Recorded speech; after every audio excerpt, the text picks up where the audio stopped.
Today's evening devotional. Peter looked back. O thou of little faith, wherefore didst thou doubt? Matthew chapter 14 verse 31.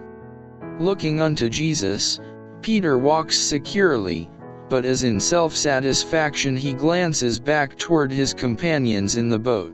His eyes are turned from the Saviour. The wind is boisterous.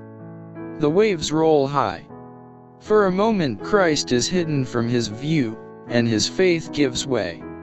He begins to sink.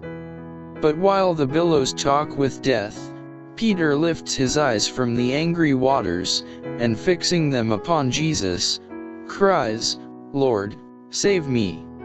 Immediately Jesus grasps the outstretched hand, saying, O thou of little faith, wherefore didst thou doubt?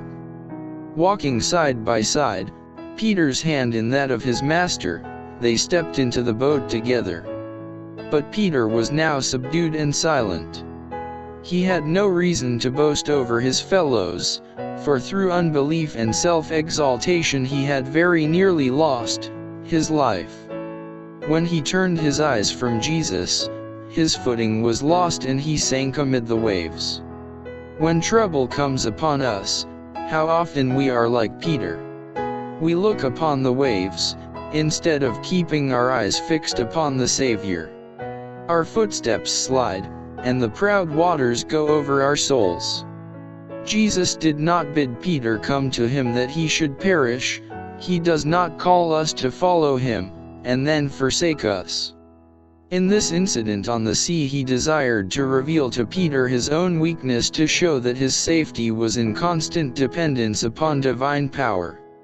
Amid the storms of temptation he could walk safely only as in utter self-distrust he should rely upon the Saviour. It was on the point where he thought himself strong that Peter was weak, and not until he discerned his weakness could he realize his need of dependence upon Christ.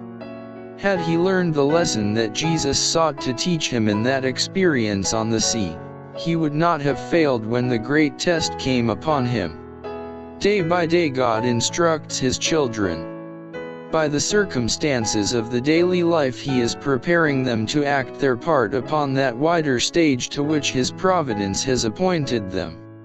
It is the issue of the daily test that determines their victory or defeat in life's great crisis.